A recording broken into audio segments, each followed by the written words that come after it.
Hi, everybody. Welcome back to EDBEAT. It is Patrick told me it's episode 12 or 13 or 14 again. It's one of those. It's one of those episodes. We do have, as I like to say, quite a bit to talk about. I'm April from Cayman Life TV, and this is my co-host Patrick from Cayman Current. Hello, how are you doing, April? I am doing very well in spite of the fact that I have found myself copiously washing my hands 150,000 times because for the first time in, I don't know, 18 months, really, give or take, maybe 14 months, we're dealing with some cases, local transmission of COVID-19. So the rest of the world is used to this. We have been in a bubble. And unfortunately for us and for the people involved, the current outbreak is, at least one of the two, is centered around a local primary school. Patrick, you've been following this as well, and the information just keeps changing as the hours go on because there's a lot of resources focused on kind of pinning down where things are and what to do next. Right, and I think this is really the first time in Cayman that a school has been a center of a local outbreak, even going back to last March. So the closest thing we had to deal with was last fall when there was it was kind of a quasi-suspected, confirmed, Right. maybe it was just a cold case at Red Bay Primary. So we're getting to see government's responses in action in real time and how they're handling the Georgetown primary situation. And so far, it seems like they're following the playbook from Red Bay Primary, which is they close down Georgetown Primary until Dr. Lee or Public Health gives the all clear, and people are being tested and they're doing contact tracing. As of yesterday evening, which would be Wednesday evening, they had 8 children at Georgetown Primary had tested confirmed positive for COVID, and then 2 adults associated with that outbreak. So it's not good, obviously, but it's not like everybody in the school has COVID. And I guess the positive news is I think maybe one of the children or maybe 5 of them were showing mild symptoms, or Dr. Lee also used the term asymptomatic as well. So luckily, fortunately, it doesn't look like any of the children are really sick right now, which is, what everybody's immediate concern is.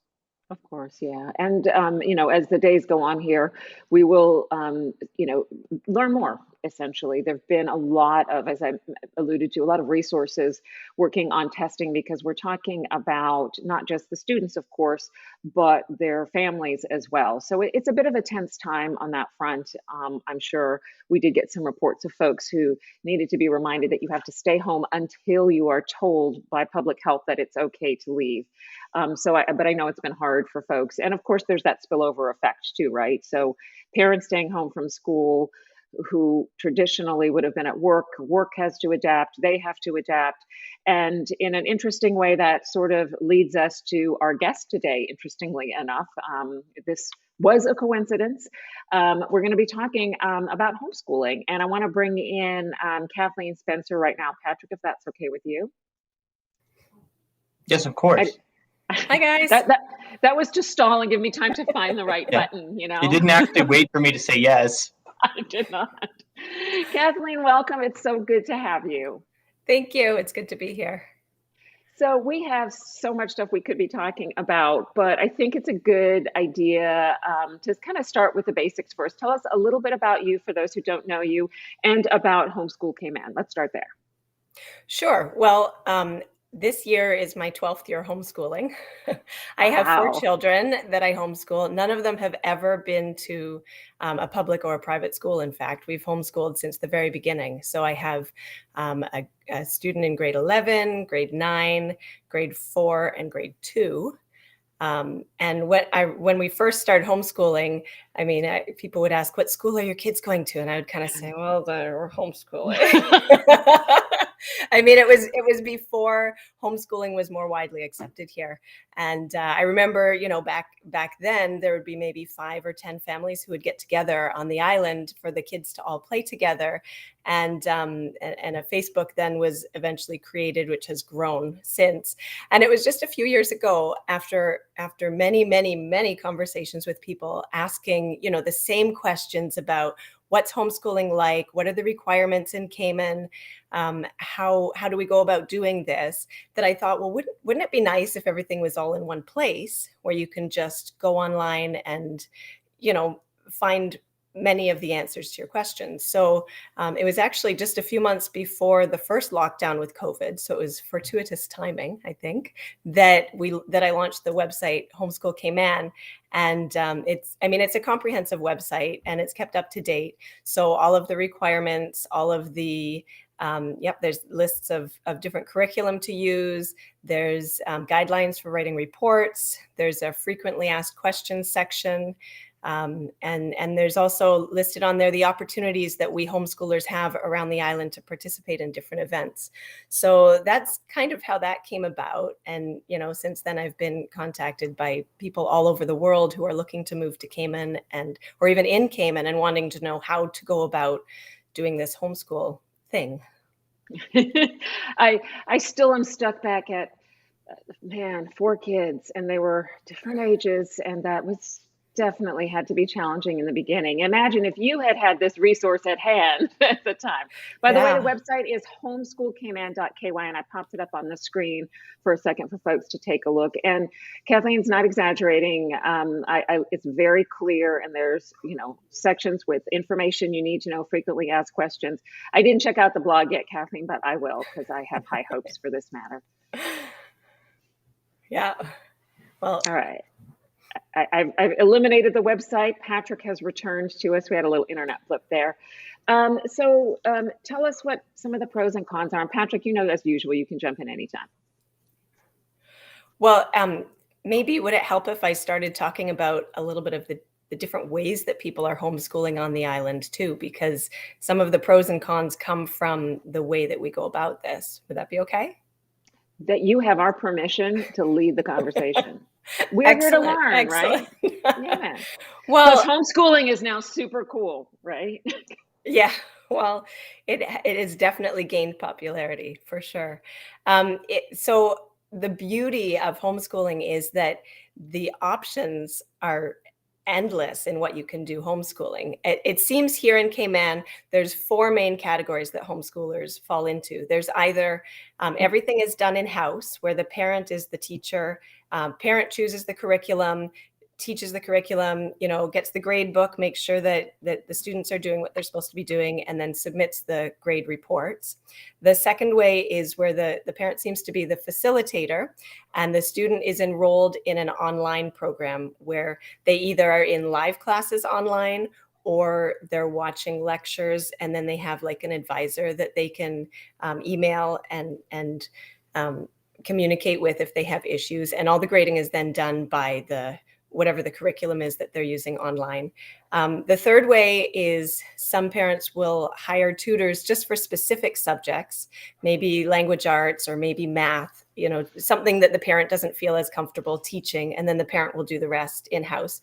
And then the fourth way, which has seemed to be gaining popularity the past couple of years, is that parents will, as a group, hire a teacher or a tutor who can have up to a group of 5 students.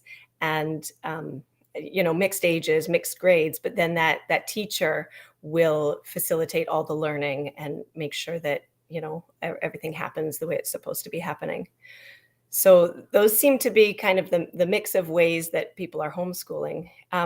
One of some of the pros of homeschooling, you can customize your curriculum. If you have a student that's ahead in certain subjects, but then needs extra help in others, you can maybe have them a grade higher in math, but then be working a grade lower in language arts if need be to try to bring them up to where they need to be.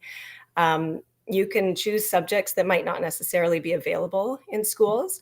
My older boys took an online aviation class. It was actually a grade 9 course, but they were in grade 8. And grade 7 or grade 6 at the time. But, that's not the kind of thing you'd find in a typical school, but it's available online through homeschooling. You can also move through subjects faster sometimes if your student is a quick learner. My daughter's on a bit of a tear right now. She wants to finish one of her language arts books by like 3 months from now. So then I have to figure out what we're going to do after that. And also, parents are really involved in the learning process. So especially if the parent is the one who's the teacher or facilitating everything, you will know where your child is struggling and needs more help, and where your child is kind of getting ahead in. So those are some of the nice positives of homeschooling. So Patrick, just go ahead and ask her, what are the downsides? Go ahead. Yeah, not even what are the downsides, but what are some of maybe the reality checks? Like when my wife and I, because we have 4 children also, and in private school, and it's not cheap. And you think, we could be paying for private school, or we could go on a trip around the world every year. But but then we think, like, is it realistic for 2 working parents to homeschool their children, or is it something where you really need to have a parent at home at least half the time? So, maybe not cons, but maybe some things that you have to be aware of. Yeah. Yeah, I think that one of the first things to be aware of is the chemistry between the parent and the child. For some parents and kids, this works really well, but for others, if there's going to be a lot of pushback from the child, or if the chemistry just isn't there, and the family relationship, the parental and child relationship needs to be preserved above all else, I would say. And so if homeschooling is going to be something that causes more strife than is helpful, then that's probably something to consider. There are, for parents who are both working, we have some of those in the community, and their children are generally in the older, like middle school to high school ages, and they'll more often be enrolled in an online program where the parent is facilitating, as in like making sure all the work gets done, and the student then has to have the responsibility for watching their classes and getting the work done. I think another thing to be aware of too is sometimes we have to remember to take off our teacher hat and put on the mom hat. Particularly after school hours, to remember that it's not all about getting everything done and checking the assignments, but also enjoying the time together, after all the other work is done.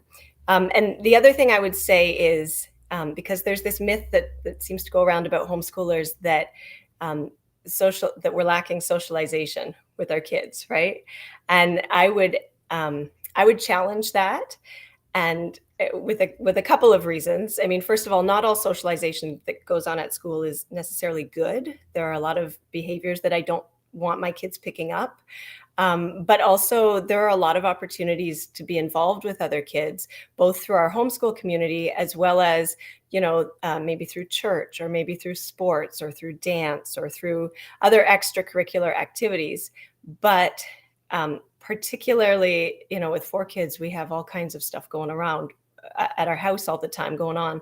But if you have just 1 child, or possibly 2, it's more the need to be intentional about having your child involved in other activities, or even setting up play dates with other children. It's just kind of being aware of that intentionality that you need to have, I think.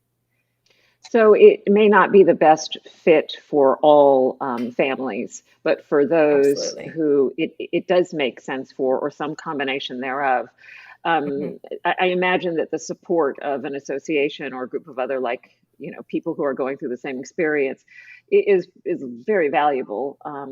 There are folks like me who will get half of something. I'll get this part right, but I really do need to talk through with another adult about some of the challenges I'm facing, or the planning, or the organization component. So it's got to be good to have that, that community here connected to each other in that way. It is, yeah, it is nice. And I'll just take a second then to plug the Facebook group, because there is a Facebook group called Cayman Homeschoolers. And, that's where those who are on Facebook will go, who are homeschooling in Cayman. And, it's a good place to develop that community, ask questions, and as well as organize field trips or organize play dates or find others who have children that are the same age as your own. Yeah. And Patrick, you were looking into getting statistics, but last year you said that there was a big jump in homeschoolers, right? Correct. What I was going to say was I'm actually going to look it up. The community you have is growing, and so there's more people in the same kind of homeschooling setup. So then I think that would be more opportunities for this kind of intentional socializing with. You got a bigger group of people who have the same kind of wants. So it's easier to socialize if there's more people around to socialize with, right? And so I just looked it up. So the homeschooling jumped by 33% last year. So that would be right after the onset of COVID. Mm-hmm.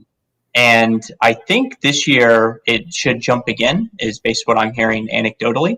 And as you said, I have looked up those stats, or I have requested those stats from the Department of Education. And they usually do give me a quick turnaround on these requests. But I bundled the homeschooling numbers request with enrollment numbers for each of the individual schools on the island in public and private schools, because, and this is in the context of the Minister of Education saying there was a big increase in the number of public school students this year. So it'd be the highest number on record in public schools. So I'd like to see, from whence the students came, as well as, where they're going. So I think that'll be, for me, I love digging into these numbers and this analysis and trying to pick up on trends. But can you talk about, I guess, we'll talk, of course, we'll talk a little bit about COVID, because that's all everybody has to talk about nowadays. But kind of been a general trend with, as I see, with the growing of Cayman's economy and the growing of the population, and limits on, building schools is expensive, as we can see with the new John Gray project, for example. And so I think in a lot of areas of business and life, and education is also one of these things, a lot of the growth can occur outside the normal brick and mortar structures. So I think my feeling is that as we keep going forward, more and more people are going to be looking at homeschooling in Cayman, as the services get better, and as it's not so scary when you have resources like the Homeschool Cayman website, and you can talk to Kathleen Spencer and she'll tell you that it's been fantastic for the past 12 years. So can you talk about reasons why you're hearing why people are choosing to get into homeschooling? Sure. Well, there's some people that just like the idea of it. I don't know, I guess I'd call them more old school, with, I just want to help my kids learn and really be involved in the process. But then there's others who it's more of a necessity for them. Especially in recent years, we've heard of a lot more who are waiting for a spot in school for their children. And, considering, especially for expats, they have to be going or they have to be enrolled in some type of a school. So as they wait, they don't really have any option but to homeschool. So there are a number of those who, will homeschool for a year, and then a spot will open up, and then they'll be able to have their child enrolled in whatever school they were choosing. There's also some others whose children or child might have special needs, and they would feel like maybe their children would get better support if they were homeschooling or had them at home. They might not feel like they're getting as much support potentially. I think, those are kind of the main people groups who seem to be choosing to homeschool. And I mean, traditionally too, we've had folks who, and I think it goes back to what you first said there, there are parents who want to be more involved in not just the education, but the formation of their children's characters as well. I shouldn't have said it this way, but I always said it's best that I broke my own children some days as opposed to handing them over to someone else to do that too. But that said, I did not have the courage to try homeschooling because I have my own challenges academically and attention-wise. But people do have different reasons. Do you think, from your personal experience, that the nature of homeschooling better prepared you and other parents like you to deal with the COVID suppression measures? Absolutely. I mean, when the schools, as you would say, the brick and mortar schools, when they had to go virtual, for us, it was business as usual, right? Because it didn't really change what we were doing. Although my boys who are older, every time after the earthquake or after the dump fire, and they're going, but Mom, my friends don't have to go to school today. It's a little harder to say, well, yeah, but you guys still have your school to do. But yeah, as everything moved online, I think to us in the homeschool community, it was just, business as usual for the most part. The bummer was that we didn't have the extracurricular activities, which is so nice for our kids to then, be socializing with other groups of kids. But everybody was struggling with that, right? So yeah, I think also, like, for those who are used to having homeschooling where they have to have that responsibility of really getting their work done without necessarily having others around telling them to get it done, there's a sense of responsibility that gets developed with that too. So I think that was helpful, with everybody moving to online. For them, it was just kind of like, okay, well, this is how I've done it anyway, so nothing different. Any advice or insight maybe for parents going forward? Because we still do not know yet where we're headed next, right? We could end up with hybrid plans. We could end up with 6 feet apart in class. We have no idea really what's going to happen yet. It's still early days. But do you have any advice for parents, teachers, and kids for that matter? Yes, they had an experience last year, but we may see something different in the years ahead that looks a little more like homeschooling. Any thoughts you can share or advice you give? I think I would say to prioritize quality over quantity. I think that what I was hearing from a lot of parents who had their child's work sent home, and they're trying to work their full-time job and help their kid finish their schoolwork and all that. Sometimes we forget that the quantity of work isn't as important as the quality, and sometimes just slowing down and making sure that maybe taking one assignment and doing it well rather than stressing over so many assignments. It just, one of the things I've learned, it's not about getting everything done in the day. It's about making sure that what you're doing is being done well, so that your child can then internalize that and take from that and really learn without the stress of everything else. That just sounds like good advice, period, doesn't it? I guess I have one more question. Yeah, go for it. So say everybody goes on lockdown and parents decide, you know what, we're at home anyway. Let's go to a homeschooling model. Do you know any restrictions or rules that would prevent somebody from switching to homeschooling, say in the middle of the school year? No, that would absolutely be possible. They would just have to be aware that they would need to apply to the Department of Education, because you have to send in an application every year and get permission to homeschool, as well as I think you have to formally withdraw from your school after you get your homeschool approval. And be aware of the requirements to write reports and such. So it's not a matter of, oh, I'm going to go to homeschooling, let me just do it. The Department of Education, they absolutely have guidelines laid out that we need to follow to ensure that our kids are actually getting good education. So I would say go to the website, Homeschool Cayman, and it'll walk you through how to apply. There's even a video that shows the application process, and yeah, and join Cayman Homeschoolers Facebook group to get the support there. Cool. All right. Anything you want to add before we go, and before my ear thing just falls right out onto the floor like it's all day I've been doing this. Sorry if it's distracting. But anything you want to add before we go? Me? Of Well, course. Kathleen first, but then Patrick.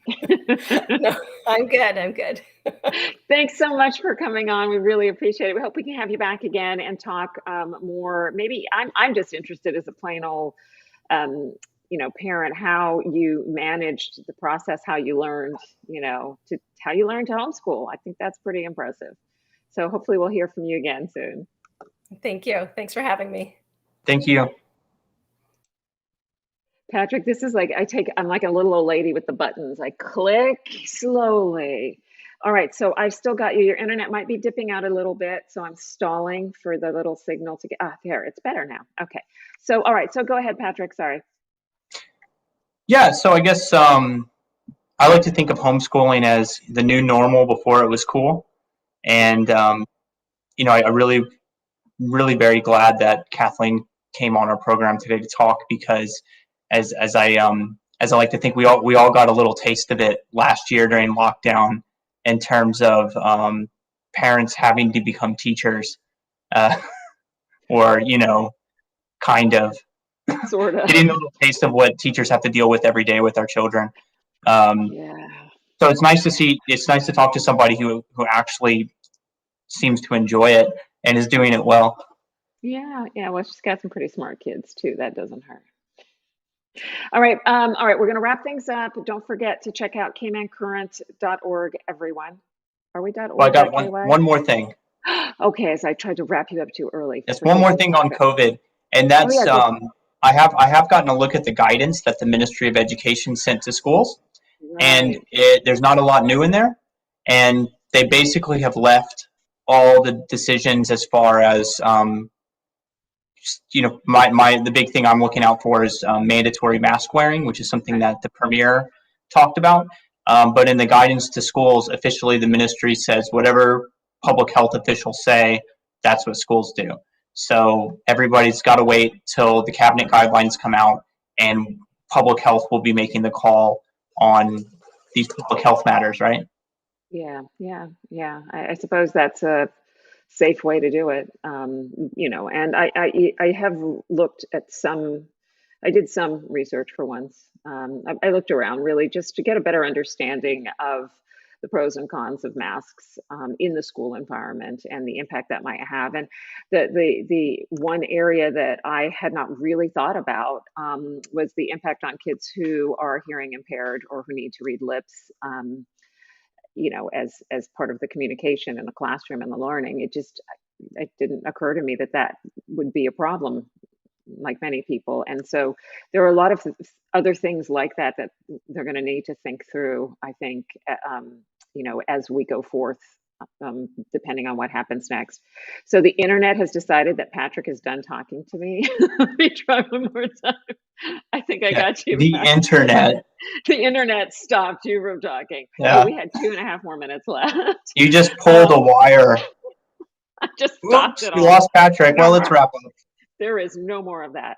And don't forget, everybody, of course, that Patrick and Cayman Current have the latest information on Issues Education. It is a nonprofit, so you can donate and feel good that the money is going to a good cause, which is the coverage of issues around one of the most important things in our lives as parents and people in a community. How's that, Patrick? See, I didn't even need you to say it. Yes, everybody, please donate. Tomorrow or today. All right. Well, Patrick, thanks again. And I look forward to seeing you again online next week, sooner if something pops up that you deem appropriate. Have a great one. And I'm going to go do the rest of my research on hand washing, masks, hygiene, social distancing again, because I forgot all of it that I learned last year. So it goes. Bye, everybody. Well, thanks, April.